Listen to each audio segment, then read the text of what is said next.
Graça e a paz do nosso Deus vai estar sobre a minha e a sua vida. Amém. Muito feliz de estar aqui, segurando para não chorar de novo, né?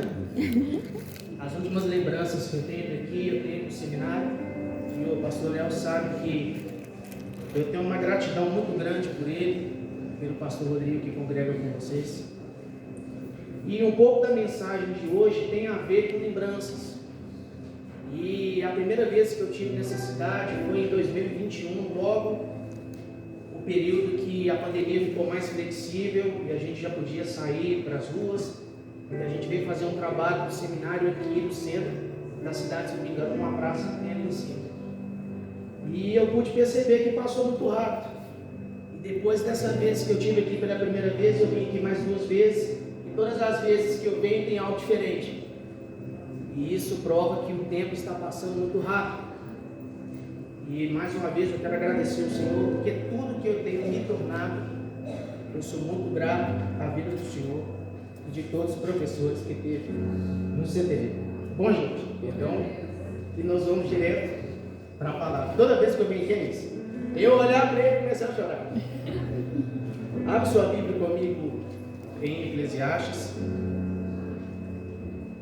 capítulo de número 9. Nós vamos ler alguns versículos. E é interessante que essa mensagem, o pastor Nelson me ligou ontem, mais para o fim da tarde. Eu estava lá em Garapé, cidade de Garapé, no sítio do meu sogro, comemorando o aniversário da minha esposa, que ficou mais velhinha, sexta-feira.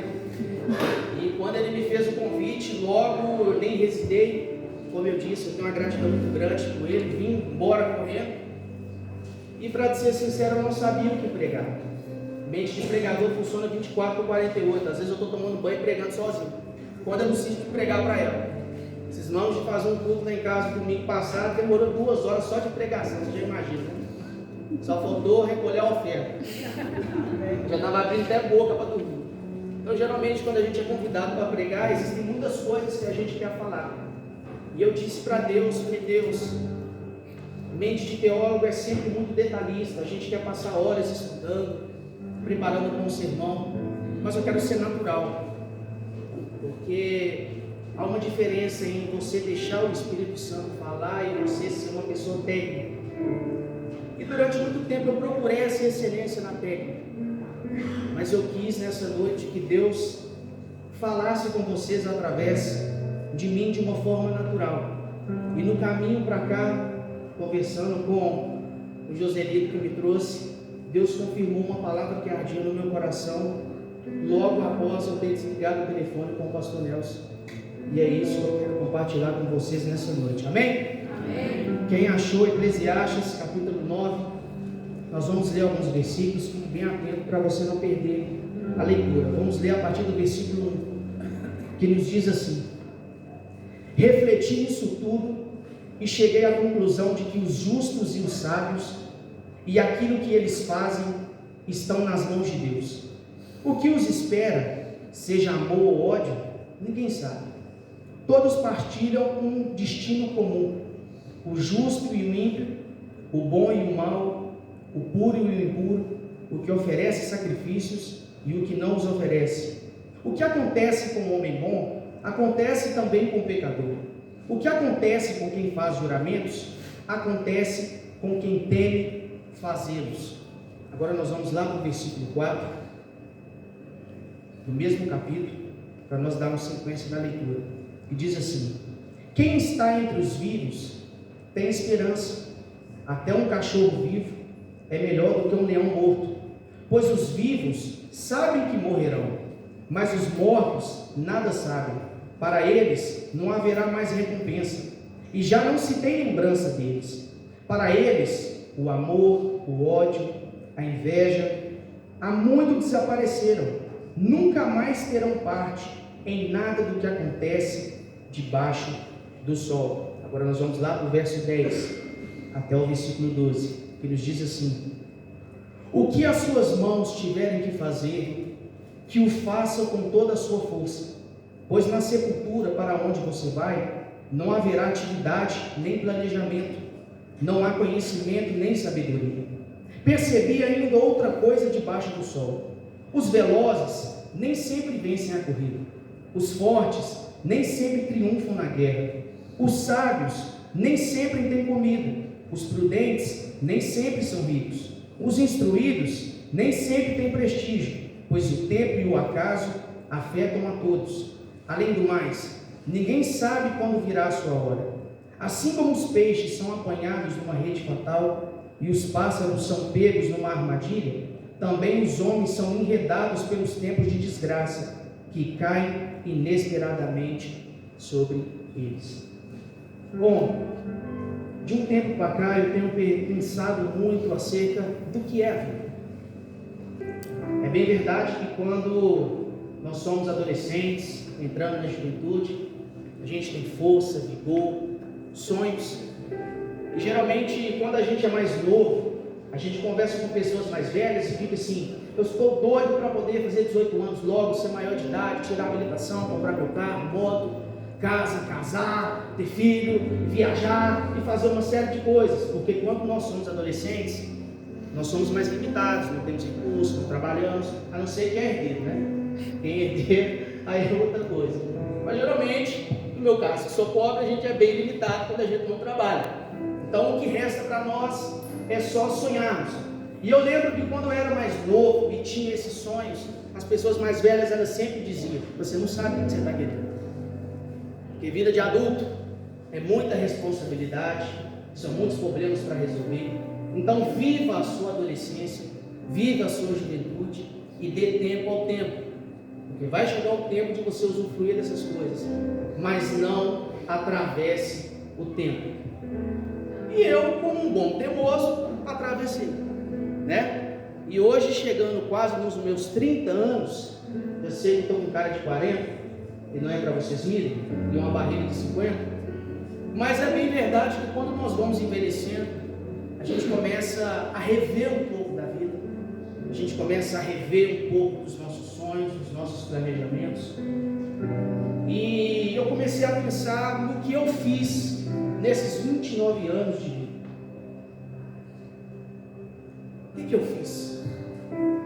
E Deus me levou nessa mensagem, e ela tem uma introdução muito interessante, que ela vai completamente de encontro com tudo aquilo que eu venho falando com vocês desde que eu peguei esse microfone.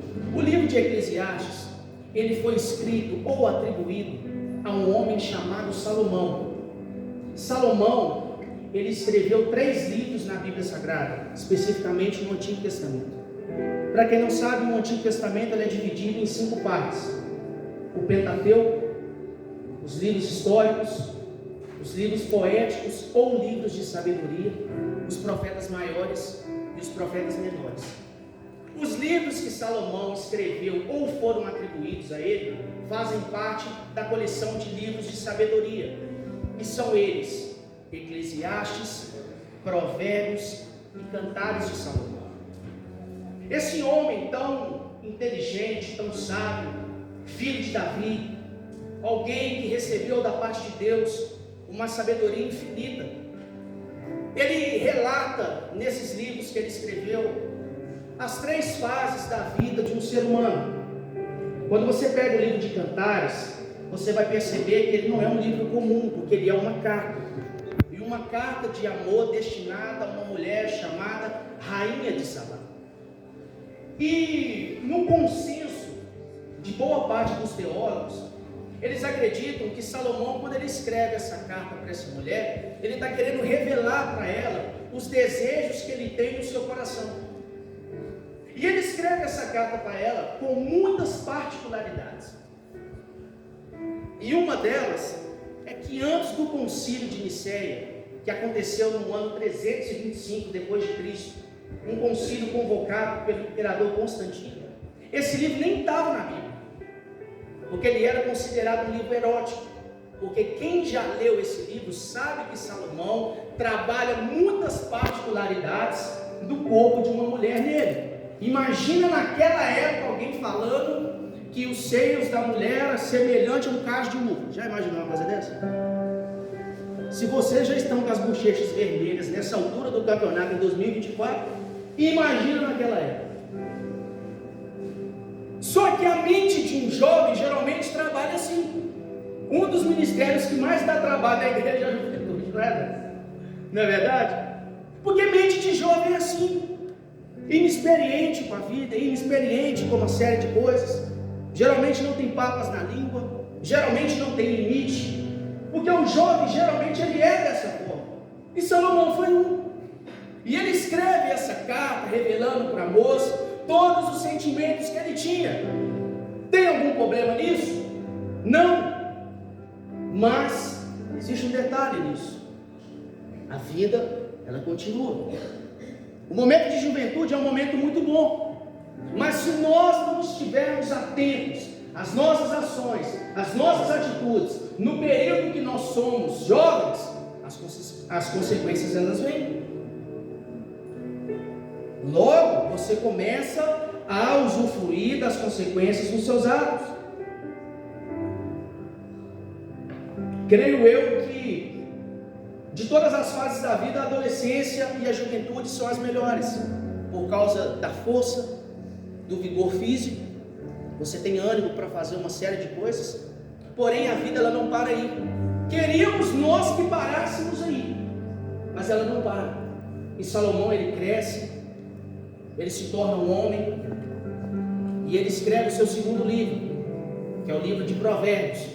É interessante que quando você pega Cantares e Provérbios, parece que foram dois autores distintos, porque o livro de Provérbios, Salomão já não está tratando mais contornos do corpo da rainha de Sabá, ele já não está mais revelando sentimentos ocultos no seu coração para uma mulher. Salomão já é um homem, e ele já começa a refletir acerca do mundo com uma mentalidade de homem, e ele deixa alguns conselhos no livro de Provérbios. Por exemplo, no capítulo 10, no versículo 19, Salomão diz: quanto mais você fala, mais chance você tem de pecar. Se você sabe, controle a sua língua. Pergunta: você já viu algum jovem falando isso? Ele não fala, pelo contrário, era para ele calar, mas aí que fala mesmo, não é verdade? Geralmente não se tem controle da língua quando você é jovem, mas quando você começa a crescer e se torna um homem, quando eu digo homem, eu não me refiro ao sexo masculino, mas sim um nível de maturidade, seja homem ou mulher, você começa a entender que as suas palavras elas têm um peso, tanto no mundo físico quanto no mundo espiritual, e você passa a se tornar uma pessoa mais vigilante naquilo que você fala. Olha que diferença. Um tempo atrás, Salomão estava falando de mulher, agora ele já está falando de língua, e ele dá uma série de conselhos acerca da vida humana no livro de Provérbios. Por exemplo, no capítulo 15, versículo 1, a palavra branda, ela desvia o furor, mas a tola produz ira. O que é isso? A resposta ríspida, ela gera estresse nas pessoas, mas uma palavra mansa, com sabedoria, gera calma, gera transformação. Ele vai dizer no capítulo 14, no versículo 1, que a mulher sábia, ela edifica o lar, mas a tola o destrói. Jovem está preocupado com a mulher edificando lá? Tá não, gente. Vai por mim. Está preocupado com isso não. Está preocupado se ela é bonita, se ela é cheirosa, se ela edifica, destrói, vai descobrir depois. É por isso que geralmente os casamentos dão errado quando se casam com motivação errada. Mas esse é assunto para outra pregação. E Salomão ele começa a dizer uma série de coisas. Por exemplo, no capítulo 22, versículo 6: instrua o menino no caminho que ele andar, e quando ele crescer, ele não se desviará dele. Pergunto de novo: Jó está preocupado em instruir filho? Geralmente aqueles que não passam o carro na frente dos bois, que não são pais com pouca idade, geralmente não está preocupado com esse negócio de menino não. Criação de filho, escola, não está preocupado com isso não. Preocupado é tirar a habilitação, comprar carro, moto, enfim, uma série de coisas. Mas por que eu trouxe isso para vocês? Para vocês entenderem a diferença da mentalidade de um jovem para a mentalidade de um homem. As prioridades mudam, os pensamentos mudam, a visão acerca de vida muda. Só que Salomão não para por aí. Talvez ele gostaria que parasse por aí. E aí vem o terceiro livro, que é o livro de Eclesiastes. E Eclesiastes, Salomão, quando escreve, ele já está no fim da vida. Imagino eu que ele já está com as suas pernas bambas, com pouco cabelo, já sem pigmento, sem cor, os cabelos brancos, colecionando experiências, feridas, uma série de situações. E quando você pega o livro de Eclesiastes para ler, dá vontade de pular da ponte. Por quê? Porque é um livro que ele trata a vida não da perspectiva que eu e você gostaríamos que ela fosse, mas ele trata a vida da forma que ela é. Quando nós somos jovens, nós idealizamos uma vida, nós idealizamos algo, mas no decorrer que a idade vai chegando, você vai vendo que nem tudo que você idealizou de fato é, que nem tudo que você planejou funciona da maneira que você planejou, que nem tudo que você achava que era assim de fato era. E ele começa dizendo no capítulo 3 que tudo é vaidade, que tudo é como correr atrás do vento. E ele vai falar acerca de trabalho, trabalhar demais, é correr atrás do vento, e uma série de situações. Quando nós chegamos no capítulo 9, Salomão, ele vai fazer uma conclusão acerca de todas as experiências que ele teve como homem, seja na adolescência, na juventude, na sua idade madura e agora na sua velhice. E entra o capítulo 9 e o versículo 1, que diz assim, lendo mais uma vez: refleti nisso tudo e cheguei à conclusão de que os justos e os sábios e aquilo que eles fazem estão nas mãos de Deus. O que os espera, seja amor ou ódio, ninguém sabe. Todos partilham um destino comum, o justo e o ímpio, o bom e o mau, o puro e o impuro, o que oferece sacrifícios e os que não os oferecem. O que acontece com o homem bom, acontece também com o pecador. O que acontece com quem faz juramentos, acontece com quem teme fazê-los. Tá, mano, e o que é que isso tem a ver comigo? Talvez você é alguém que está aqui nessa noite e você está frustrado com o momento e a vida que você está passando. Talvez você olhe para a sua esquerda, para a sua direita e comece a se questionar por que as coisas acontecem na vida de A, B e não acontecem na sua. Por que Deus cura a mãe de fulano, mas não curou a minha? Por que Deus prospera a vida de A e não prospera a minha? Por que eu dou duro na minha empresa e ela não cresce, mas a empresa do meu vizinho que é ímpio prospera? Esses questionamentos a gente começa a levantar na vida da gente, porque a igreja ela tem muitas qualidades, muitos benefícios, mas na minha humilde opinião ela erra uma coisa: ela não prepara os cristãos para a derrota, ela prepara os cristãos somente para a vitória. E às vezes nós somos doutrinados que a vida cristã é só de progresso, é só de vitória em vitória, de amor em amor, de conquistas em conquistas. Mas aqui fica uma pergunta: e se as coisas não funcionarem do jeito que nós gostaríamos que fosse, o que é que você faz? Se você clamar pela cura de alguém e de repente essa cura não vir, o que você faz?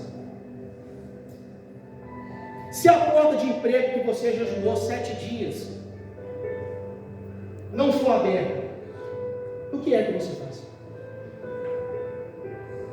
Por que nós temos hoje dificuldade, pastor Nelson, de ter crentes congregando nas nossas igrejas?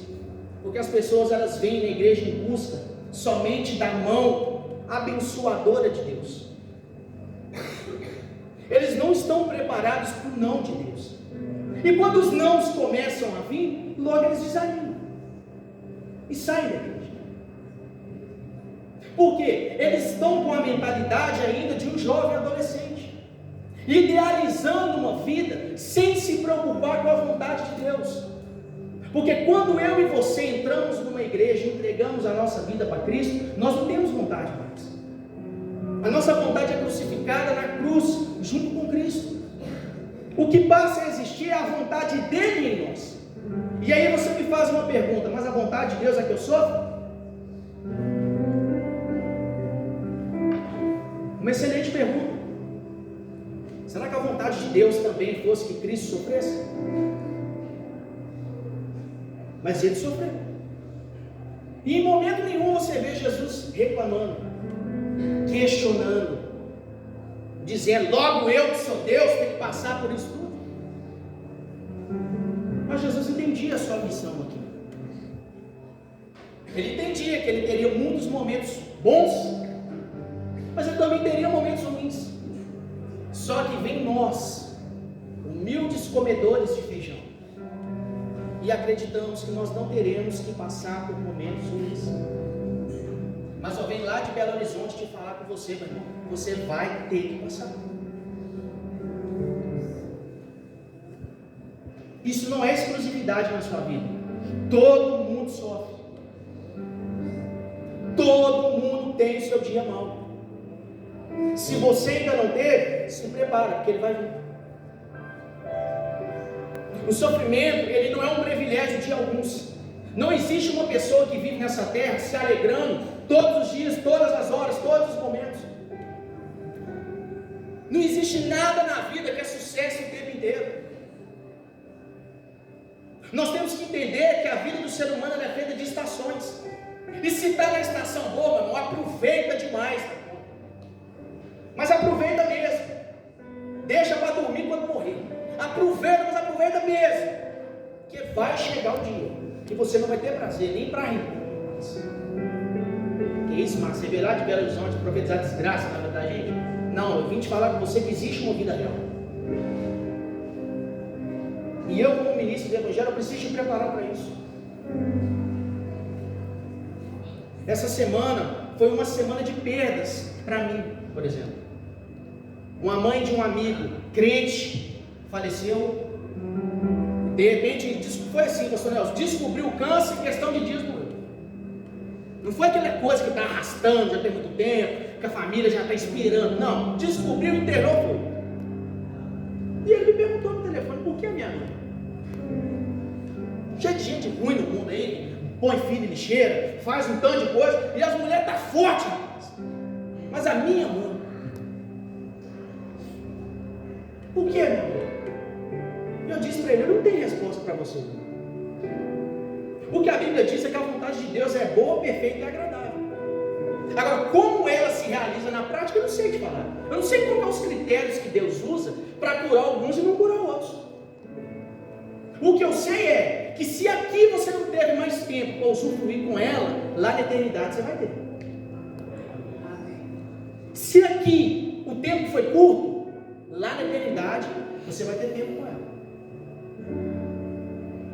Outra morte, que eu acredito que todos vocês sabem, do saudoso Silvio Santos.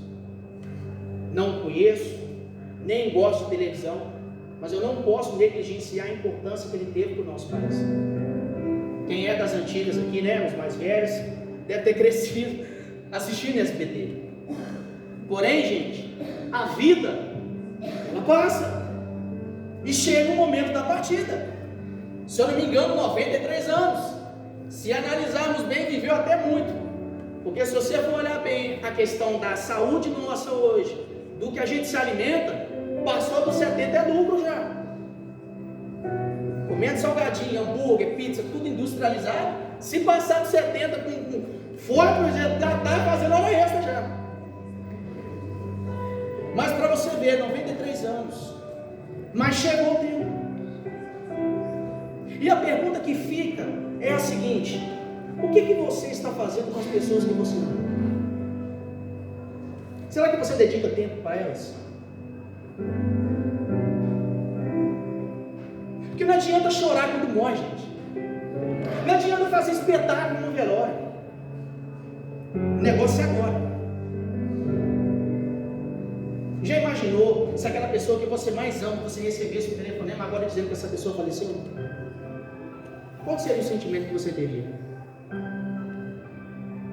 Choraria de saudade pelos tempos bons que viveu?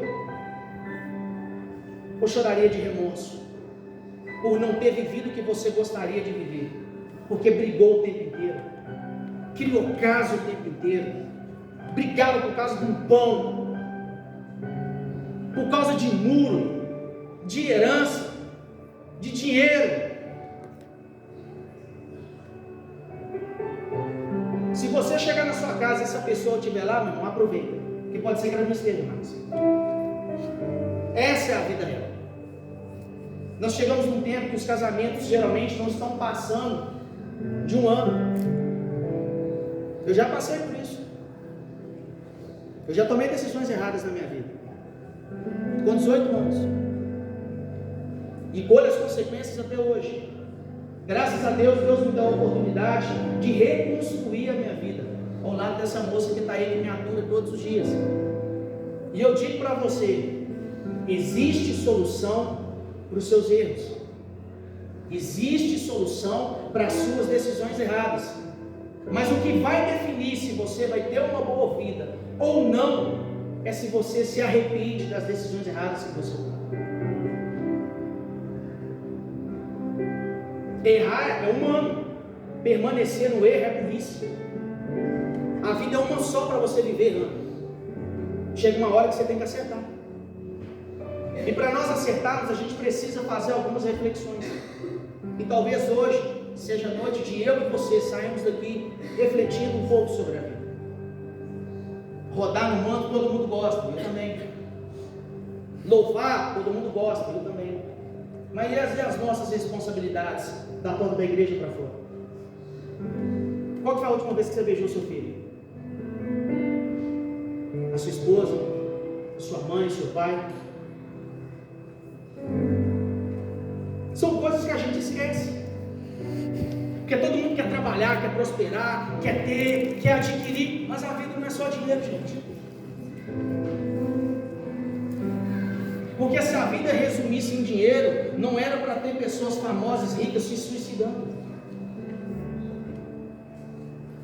E quem escreveu isso aqui não é alguém pobre. Porque uma coisa é o pobre falar que tudo é ilusão, não tem dinheiro para nada mesmo. Mas nós estamos falando de alguém que foi o rei mais próspero de Israel. Alguém que teve 1000 mulheres. Não sei como que ele conseguiu fazer essa proeza, mas ele teve. Porque se uma é difícil, imagina 1000.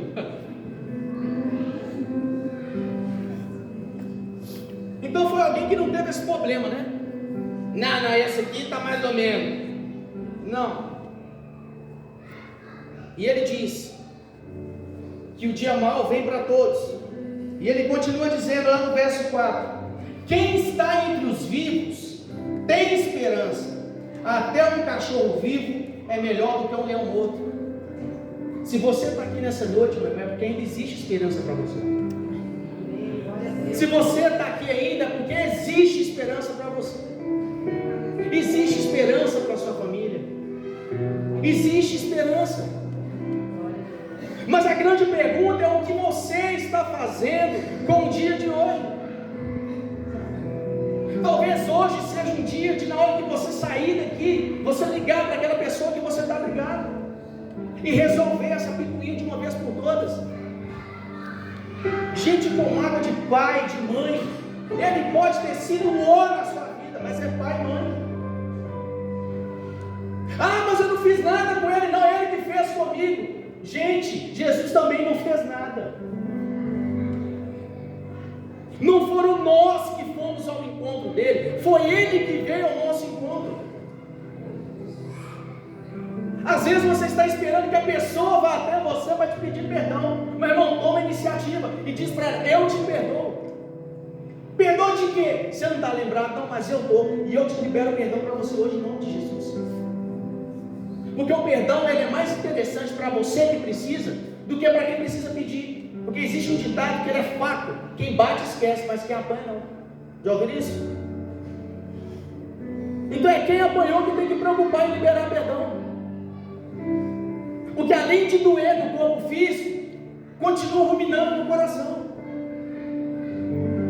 E aí você se torna uma pessoa amarga, chata, não dá certo com ninguém, por causa de algo que precisa ser resolvido. precisa rever essas coisas. Pois os vivos sabem que morrerão, mas os mortos nada sabem. Para eles não haverá mais recompensa, e já não se tem lembrança deles. Para eles o amor, o ódio e a inveja há muito desaceberam. Nunca mais terão parte em nada do que acontece debaixo do sol. Resumindo, morreu, acabou. Eu quero que você saia daqui nessa noite pensando no que você está fazendo com a sua vida. Para os mais jovens que estão aqui, mais ou menos na minha faixa etária de idade, ou mais novos do que eu, um pobre falando para o outro, talvez. Se for rico, glória a Deus, e reparte com a gente, né? Mas é o seguinte: dinheiro não é tudo.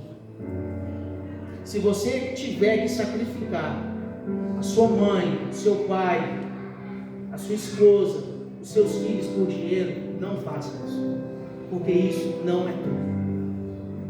Um tempo atrás eu recebi uma oportunidade nos Estados Unidos.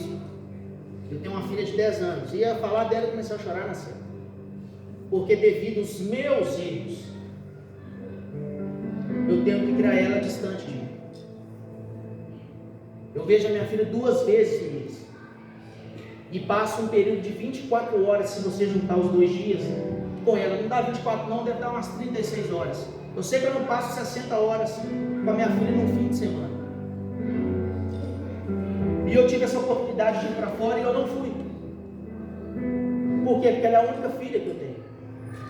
Esses dias ela era criança, da idade de uma mocinha que estava com a Rosinha, com a pastora Rosinha. Hoje ela já tem 10 anos. Vai fazer 10 agora em dezembro, dia 2 de dezembro. Esses dias, pastor Nelson, eu estava vendo a menininha aqui, eu lembrando dela.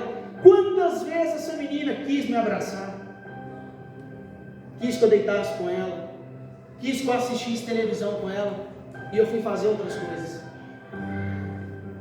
Tenho que trabalhar, não estou fazendo apologia a desemprego, não, tá? Vamos ter que trabalhar mesmo. Mas a gente tem que pôr limite nas coisas. Quantas vezes ela quis assistir televisão, galinha pintadinha, uma série de coisas, e eu não, deixa eu fazer outra coisa. Aí hoje, ela tem 9 anos, e eu mando mensagem para ela, ela demora 2 dias para me responder. Por quê? Porque ela já está começando a ter a vida dela. Ela não tem tempo para ficar paparicando o pai mais. Criança de hoje é diferente de antigamente. Antigamente, criança de 9 anos estava brincando de boneca. Na verdade, hoje tem celular, WhatsApp. Por quê? Passou. E o que fica? As poucas memórias que eu tenho com ela. E pasmem, poderia ter tido mais. Mas eu não tive essa preocupação. Então eu disse, a proposta é boa, mudaria minha vida sim. Mas enquanto ela for menor de idade, eu não posso fazer isso. Porque quando a gente morre, a única coisa que eu acredito que nós levamos é as memórias. A gente não leva dinheiro. Herança fica para os filhos brigar. Então você que tem o seu filho morando com você, valoriza. Valoriza. Beija o tanto que você puder. Mas você está falando isso, você não sabe o que eu tenho. Mas é o seu. É o seu. Mas você está falando isso que você não sabe. Não tem que saber mesmo. Mas é o seu. Beija, ame, assiste desenho, vai para o parque, faz tudo que você puder. Porque vai chegar um tempo que vai restar só memórias. E não adianta chamar um marmanjo velho de 30 anos para poder ir para o parque, ele não vai. Já vai estar casado, já vai ter a família dele. A gente precisa refletir sobre essas coisas. Está doendo, né? Mas é a realidade da vida. É assim. No verso 10, caminhando para o final, o tempo quanto tempo?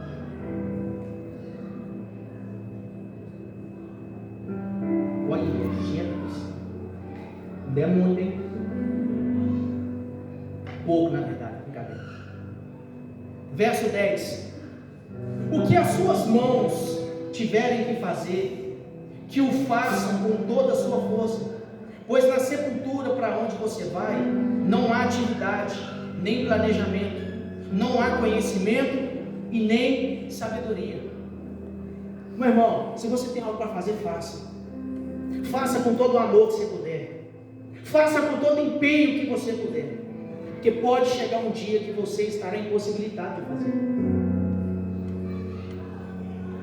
Esses dias para trás, a minha esposa deu uma ideia lá de fazer não sei o que lá em casa. Eu falei, não vou sair para cá. Eu sou muito caseiro, vou ficar deitado. Eu fiquei pensando, falei, rapaz, se eu adoecesse, eu ia ter que ficar deitado mesmo. Se eu morrer, a gente morre deitado, né? Enterra deitado. Eu vou ter muito tempo para poder deitar depois. Eu tenho que dar um jeito de viver, de levantar, de fazer alguma coisa. Como é negócio é ficar deitado na Netflix, não sei quando você vai rir dessa coisa. Porque a gente não percebe essas coisas, pastor. Aí na hora que você está impossibilitado, aí você lembra dos convites que você recebeu para fazer as coisas. Para os homens, aquela peladinha de segunda-feira, lembra? Peladinha é futebol, tá, gente? Pelo amor de Deus, não internet de outra forma. Futebol. Não sei por que receberam esse apelido, não, mas é assim. O futebol de segunda-feira.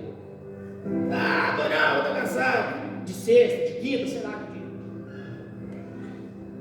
Aí no dia que chega a certa idade, com Deus me livre e guarde, tem uma enfermidade. Nossa, não tinha força e vigor e perna para correr atrás daquela bola. Mas hoje eu não tenho mais. Por quê? O tempo que era para mim poder estar correndo, eu estava deitado dentro do filme. Eu estava deitado mexendo no Instagram. Lembra disso? Vai subir, esse negócio não tem fim nunca. O que vier às suas mãos para fazer, faça. Faça com amor, faça com vigor. É dia de visitar sua mãe? Vai lá, meu irmão. Mas é longe, não interessa. Vai. Porque no dia do velório você vai ter que ir. Só que você não vai ir para se alegrar, você vai ir para chorar. Para de reclamar das coisas. Eu fui uma pessoa muito murmuradora. Eu sempre fui muito detalhista. E uma pessoa detalhista no mundo de hoje, você não vive. Se você for aquela pessoa cheia de detalhezinho, não, mas que negócio de que você não vai viver. Chegou uma hora que eu não estava me aguentando mais. Mas que homem chato, rapaz. Como que grita por causa de tudo? Aí morre rabugento. Picuinhas, gente, essas coisinhas. É boa igreja, a gente acha 1 milhão de defeitos, mas a igreja tem qualidade também, ué.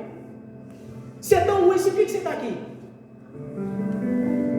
Uma vez a minha esposa falou isso comigo, mas você vira e mexe, você fica achando um trenzinho. Daqui a pouco você está com greve. Eu peguei e fiquei olhando, eu falei, rapaz, você tem razão. Se é tão ruim assim, por que ainda participa, né? Até eu ver que eu que era o causador de boa parte deles. Hoje eu tenho melhorado bastante. Quando vem me contar problema, já passa direto. Você não sabe o que aconteceu e nem quero saber. Por quê? Eu descobri que não tem tempo para isso. Vamos focar nas coisas boas. O pessoal da Boas-Vindas faltou, então pega a placa lá 5 segundos de um lado, 5 do outro. Vamos para lá. Aproveita que você tem mãos para você segurar a placa. Já imaginou um dia que você não tiver mais? Aí você vai ter que chegar, vai ter que ver que a placa está faltando e vai ter que passar direto, porque você não tem as duas mãos para segurar. A gente precisa pensar nessas coisas, gente. Verso 11. Percebi ainda outra coisa debaixo do sol. Os velozes nem sempre vencem a corrida. Os fortes nem sempre triunfam na guerra. Os sábios nem sempre têm comida. Os prudentes nem sempre são ricos. Os instruídos nem sempre têm prestígio. Pois o tempo e o acaso afetam a todos. Volto lá no início. Todos nós passamos por problemas e dificuldades. O problema é como nós lidamos com isso. E você está numa igreja. Então talvez você já descobriu uma maneira de lidar com esse momento que você está vivendo. Ninguém entende de ser humano mais do que Deus que o criou. Então se você está num momento de adversidade, se você está num momento que você tem 1 milhão de perturbações, você está no lugar certo. Talvez você não vai sair daqui com aquilo que você quer, mas você vai sair daqui com a força necessária para você suportar aquilo que você não consegue entender. Aleluia. São Francisco de Assis, um homem importante na Igreja Católica, ele faz uma oração interessante, pastor Nelson. Deus, me ajude a suportar aquilo que eu não consigo entender. Nem tudo que acontece a gente tem explicação e não consegue entender. Ah, mas eu fiz de tudo e mesmo assim me abandonou. Ah, eu fiz de tudo e mesmo assim me demitiu. Ah, eu fiz de tudo e mesmo assim não me ordenou. Ah, eu fiz de tudo e mesmo assim não me reconheceu. Nem tudo tem explicação. Tem coisas que você vai ter que suportar sem entender o porquê que aconteceu. Só que nós, como seres humanos, seres racionais, nós queremos ter resposta para tudo. Só que nem tudo tem resposta. Nem a Bíblia tem resposta para tudo. As respostas que ela tem é as respostas que nós precisamos. Porque o que nós sabemos de Deus é o que Ele permitiu que nós soubéssemos.